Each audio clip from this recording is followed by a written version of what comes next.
Hello, welcome to the new Dr. Michael Explains the Water presentation. This is a more detailed explanation of the water presentation that I did on YouTube a while back that seemed to go viral. I've tried diligently to correct any and all mistakes that I made in that, and I'm trying to more accurately represent all the information. However, I need to clearly state that this is my personal opinion based on my personal research. It is not associated or affiliated with any water ionizer company whatsoever. With that said, let's begin.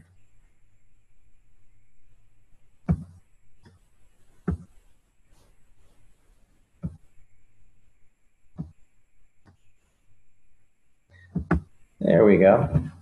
Excellent. I named this presentation The Magic of Skywater because of what it did for my daughter. Many of you have asked what happened. Basically, my daughter Skylar was born back in May of 2009 with a severe case of gastroschisis. She was literally born inside out.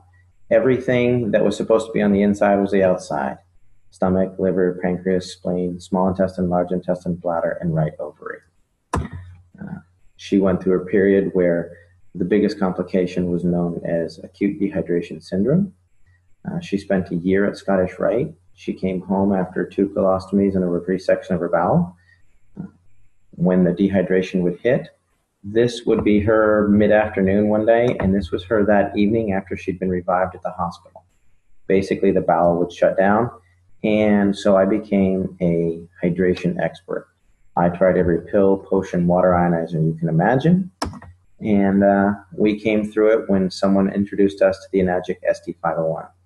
That is Skylar today, and at the time that we tried it, I was actually completely opposed to alkaline ionized water. When it worked, I was a little dumbfounded. So I had to figure out why, and here's what I found. The difference between the healthiest person and the sickest person is broken down into 2 components. Muscles, ligaments, bones, organs, tissues, etc. These all add up to 28% of the patient. The other 72% of everybody is just water. What I found out, not all water is equal. There's distilled water, there's reverse osmosis water. We tried filtered water, alkaline water, we even tried ionized water. We thought we'd found something with alkaline ionized water and it proved to be more dangerous than beneficial. And then there's something that's called electrolyzed reduced water. This was truly a game changer. Here's why. Electrolyzed reduced water, it's not a cure, but it's 72% of the Skylar puzzle. It was not the only thing we did for her. It was the only thing we changed because we were doing everything else. What it is just science. It could realistically save your life. It'll make you healthier, happier, and stronger. But if you don't make healthy choices, your health benefits are not going to be as effective, nor will they last. To put it simply, electrolyzed reduced water gives you the best possible 72% of your body to work with. This facilitates nutrition, detox, health, energy, healing by providing some necessary components. Let me explain. If you think of your body as a saltwater aquarium, you've got healthy organisms, filtration, you've got oxygen. If you don't take care of it, that tank gets dirty. Well, what you have to do with the human body is figure out how to clean your fish tank. The way that your body does that is through a process called cellular respiration. This is the way you basically get oxygen and nutrition into a cell, CO2 and toxins out of a cell. The main component for this is known as the aquaporin, which was discovered in 2005. And essentially, it's the high-speed plumbing system for the cells, and it's the fastest way to get the good stuff in and the bad stuff out. Let me give you a brief course on cellular respiration. If you look over here, you'll see that there's a cell. There's some hemoglobin here. There's an aquaporin here. There's a charge. And this represents a cluster of water molecules that are electrostatically stacked together. Well, as your cell compresses, it excretes CO2 and toxins. When it pops open, it brings in oxygen and nutrition. When it collapses, it excretes CO2 and toxins. When it opens back up, it brings in oxygen and nutrition. This is called tensegrity. It's the premise by which an MRI works. The click, click, click, click causes the cells to open and close. The computer takes a picture, generates the image. Well, electrolyzed water actually does occur naturally. Everybody say it's an unnatural source. It isn't. It happens when a lightning strike hits a lake or the ocean or something like that, and the charge on the water in that area lasts usually 3 to 4 days. What it does is it disassociates the water molecule. If you look over here, This is a technical term. A lot of people ask me, well, my chemist said it's not possible. That's because your chemist doesn't understand electricity. He's a chemist. He's looking for a chemical means to do it. This is electrical. When you use electricity to burst the bond, you'll take this H2O molecule and you break off a hydroxyl or a hydrogen. Sometimes you break them both off. What that does is it releases molecular hydrogen, active oxygen, hydroxyl ions, which are a free radical scavenger, in a water that's literally restructured for rapid absorption, thus maximizing nutrition and detoxification. It's nothing more fancy than that. It is superior hydration because your body needs these four things. Let me explain. When your body goes to produce energy, you oxidize pyruvate that is then driven across a hydrogen-charged membrane into the Krebs cycle. In the presence of free electrons, you'll produce 32 to 34 ATPs. Then you need hydroxyls to scavenge out all the garbage. That's it. Works on a cellular level. Another thing that's different between electrically changed water and chemically changed water is electrically reduced water is not affected by stomach acid. The pH is a byproduct. When people say, oh, you need pH water, no, they don't. They need water with molecular hydrogen, active oxygen, and hydroxyl anions. Alkaline water is just water with more minerals. It is affected by the chemistry of the stomach. Electrolyzed reduced water is not. Another factor is it's self-limiting. The charge on the water only lasts for 3 or 4 days. Therefore, it's not going to build up in your system. If you have chemically altered water, it will build up in your system. It will affect blood pH because the calcium, magnesium, potassium get stuck there. Currently, I have not found any negative research on PubMed in regards to electrolyzed reduced water. That doesn't mean there isn't any. It means that I couldn't find any. So how does this work? Well, basically they took a lightning strike, put it in some medical grade titanium plates that were dipped in platinum and put it into a machine that's about the size of a coffee pot. And what it does is it takes this big clump of water molecules and zaps it. When it zaps it, it breaks it into smaller groups because it has an electrostatic charge, giving you some free electrons, the molecular hydrogen, active oxygen, and all that. The more charge you hit it with, the more it breaks it down. Here you've got 5 groups of 5 or 6 groups of 4. You could have 2 groups of 12. It just depends on the level of ionization. It's a rather simple process. If you think about this cluster of grapes, if I wanted to put all of these grapes into this bottle, I would rip each piece off and dump it in there.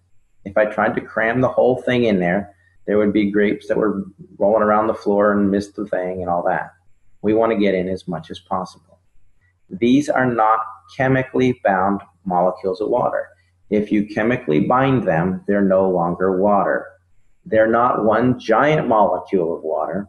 It's a cluster of water molecules that are stacked together because they have a low electrostatic charge, a lot like Rouleau factor in the blood. Another way to look at it is when my son was rolling around on the carpet, his hair got a high static charge. He's actually holding onto a necklace that's not causing his hair to stand up. But what happens is the hair dispersed. It got its own little static charge and it caused it to stand up and spread out instead of laying down clustered together. When you ionize water, you're causing the water molecules to disperse. That's all you're doing. If you want to research this phenomenon like I did, don't use Google. It is my personal favorite search engine, but it's also the one that's most manipulated and hard to reference accurately. Besides, you can support anything with a quick Google search.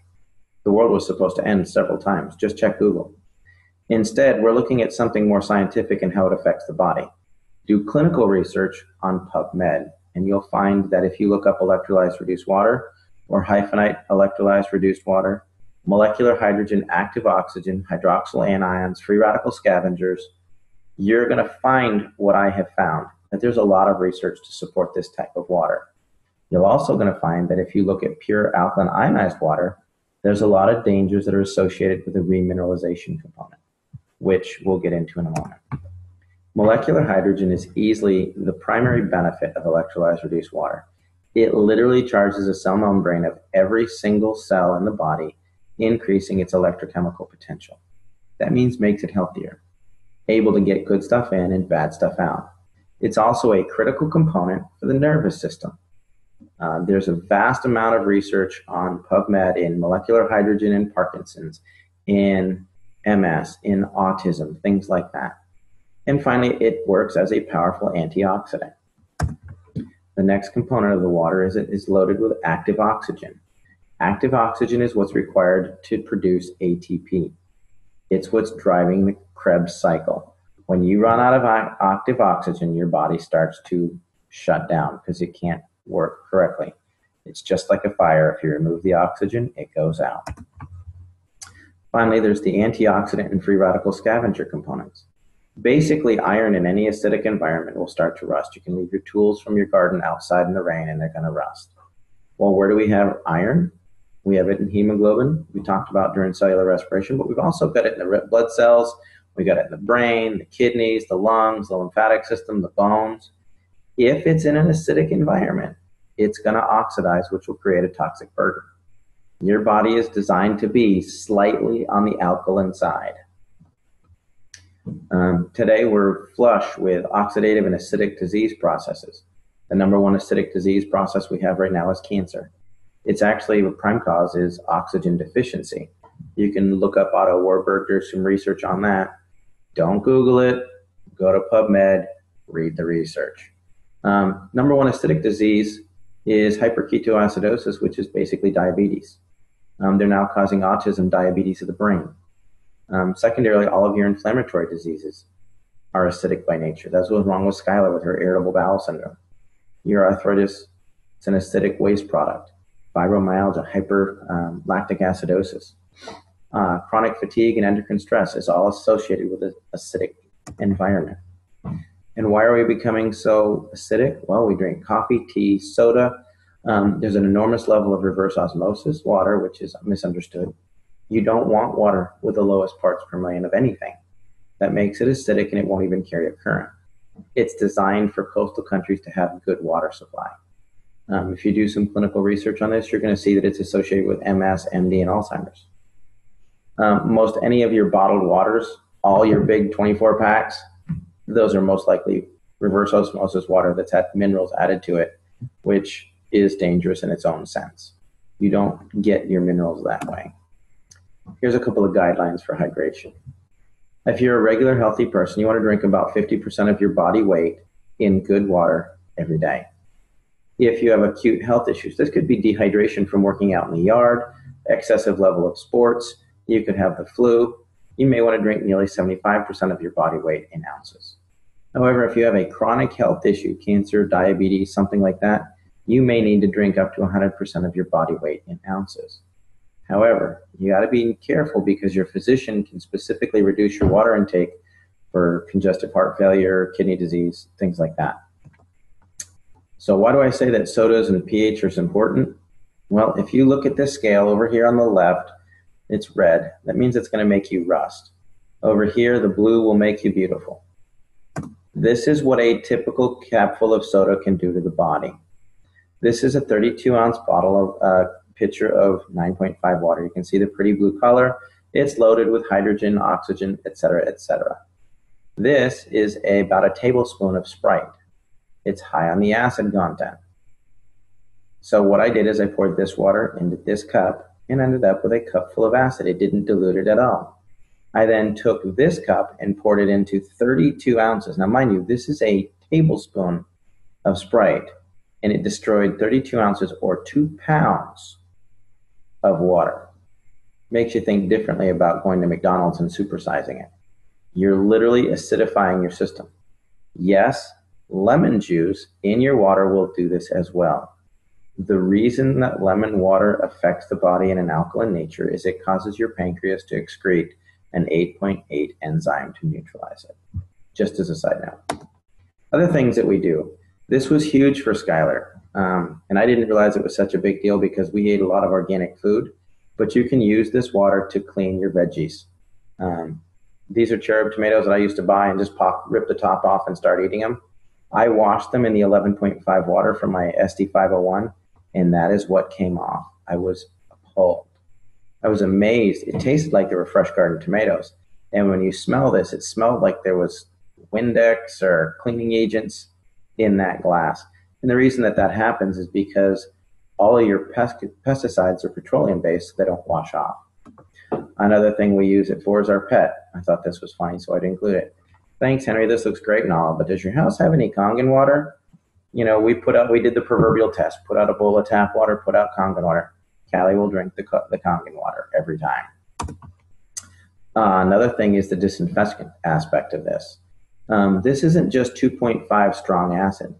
Because it has that solution chamber on the side, which 90% of all water ionizers on the market do not have.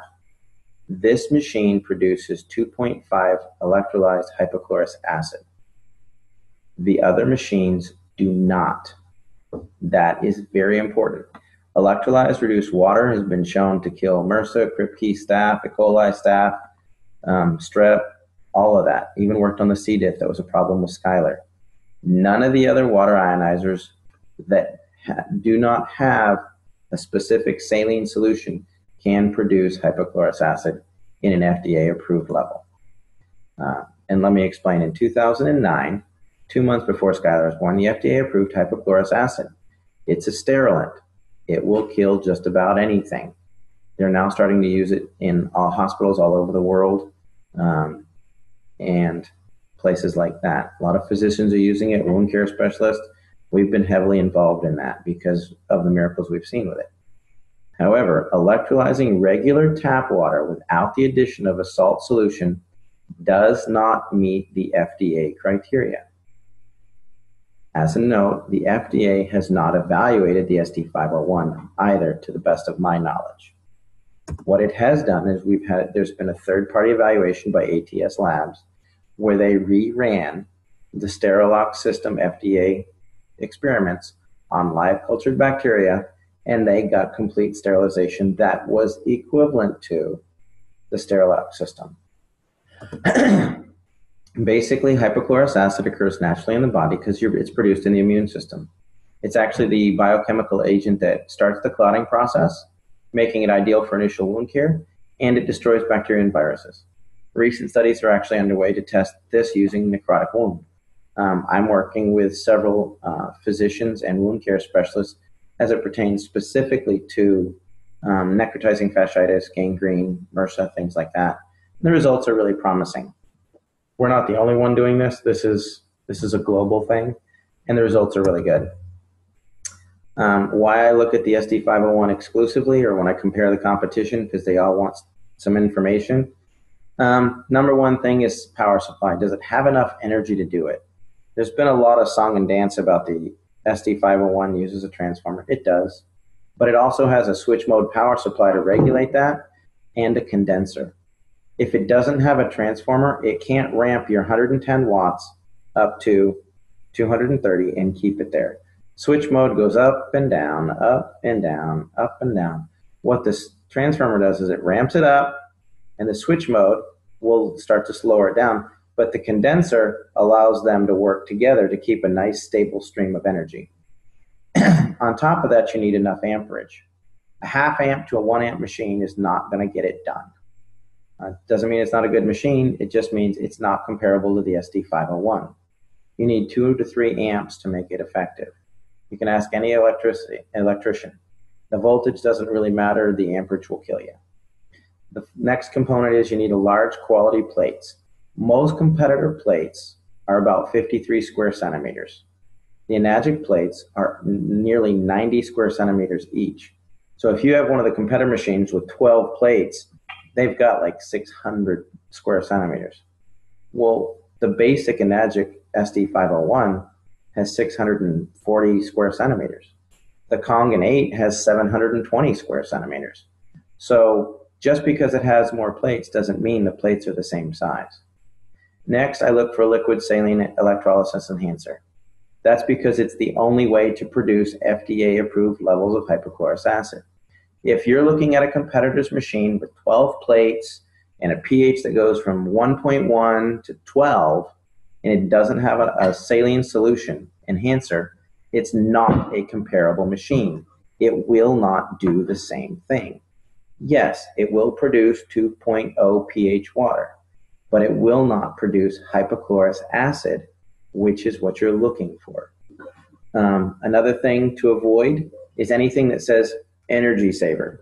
When it says energy saver, it means it's underpowered. If it's underpowered, they're going to add in minerals and remineralize it and the necessary minerals for your body. That means it doesn't have enough power to get the job done. If they come in with a super fancy plate pitch, it's plated and it's mesh and it's a hybrid and it does this, you don't need it because solid plates are the most stable plates there are. And yes, they need more power to run effectively. And anytime they say there's a lifetime warranty, there's no such thing. I've bought several machines that I'll explain in other videos. We're getting to do a detailed thing on competition. Basically what they'll do is when they start to have problems, they sell off that brand, that machine to a third party and it voids all the warranties. It happened to me twice. The ST501 was about the 9th machine that I used. And I've kept looking because it may not be the best. I research this regularly, and sure enough, it comes out on top every time. I'm just going to hit this. Basically, when you're looking for power factors, it's watts times amperage times surface area. The ST501 has 358,000 PEUs. A typical 110 watt unit with 268 square centimeters of plate, which is a 5-plate machine and a half amp, is only at 14,000 PEUs, or about 4% of the power, so they have to add minerals. Finally, don't own a machine that you can't clean. I see a lot of line about plates, calcium, and auto cleaning. The Enagic SD501 auto cleans itself every 15 minutes. And they have a manual cleaning cartridge that gets rid of not just the calcium on the plates, but the calcium in the lines. It gets rid of the calcium, the mold and the stuff in the lines and the housings. I've taken apart several machines, and they're loaded with mold in the housings, the tubing, but the plates look good. Some of the plates erode on some of the competitors, but that's another thing. In fact, most municipal water supplies are getting worse and worse and worse. And Enagic is staying abreast of this and realizes that they need to have a dedicated team of technicians that can completely clean your machine. If you can't clean your machine, you're most likely going to be drinking mold. That's my opinion. I could be wrong. But the machines that I've taken apart, I found mold in every one of them. And I took care of them according to manufacturer's standards. Here's a couple of plates. This is the size of the plates on my Royal machine. When it stopped working, this is a Jupiter. They look scorched. This was the SD501. These are about 6 years old. I had some corrosion here. This was my microlight. When the company failed to honor the warranty that was lifetime, I took it apart to see what was inside. You can see there's a burn mark here where the plate started to corrode. This is the Jupiter. Actually, if you come back here, you can see this is the mold that I was talking about in the lines and in here. Now, these, mind you, were machines that never needed cleaning. These plates don't have any calcium on them. They were accurate. There's no calcium on the plates, but the machine was not clean. There's a reason why everybody compares themselves to the SD501. Basically, it is the industry standard. It's superior maintenance and cleaning. The quality of the plates are unsurpassed.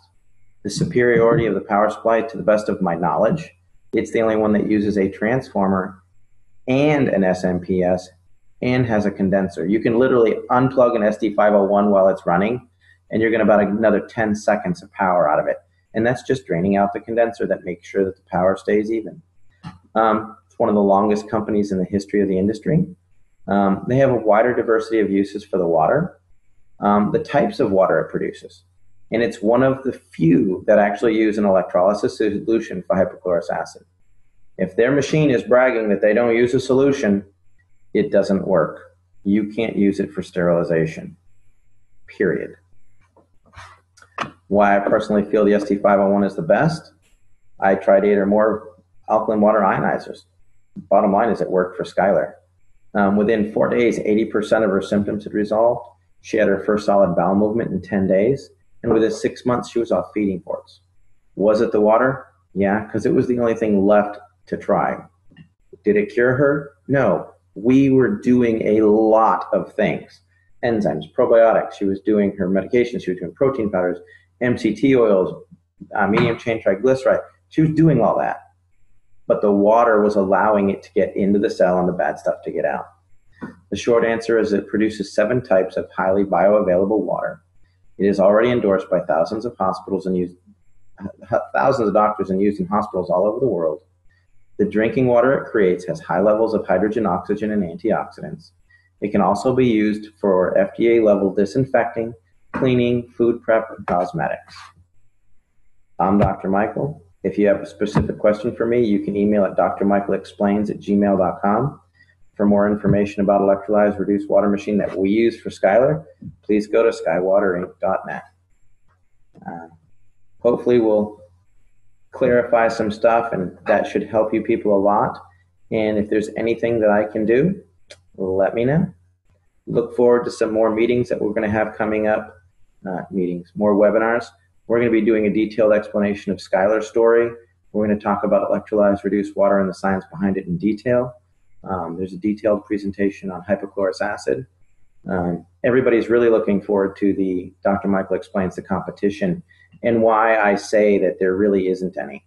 By the time you buy some of the competitors, there's some that go, why the SD501 doesn't work, or it's a pyramid scheme or whatever. They honestly have no idea what they're comparing. If you look at their machine and spend $3,200 or $2,500 for it, you have to turn around and spend another $3,000 to $5,000 for a hypochlorous acid machine. Then you have apples to apples. You don't get that when they're trying to pitch you on why you don't want the SD501. Bottom line is, it is the best machine that I have found. The only thing that I think may rival that is the Kangen 8, which has 8 plates. I've used it. It's phenomenal. We recommend it a lot. I look forward to having you getting some feedback on this. Have a great day.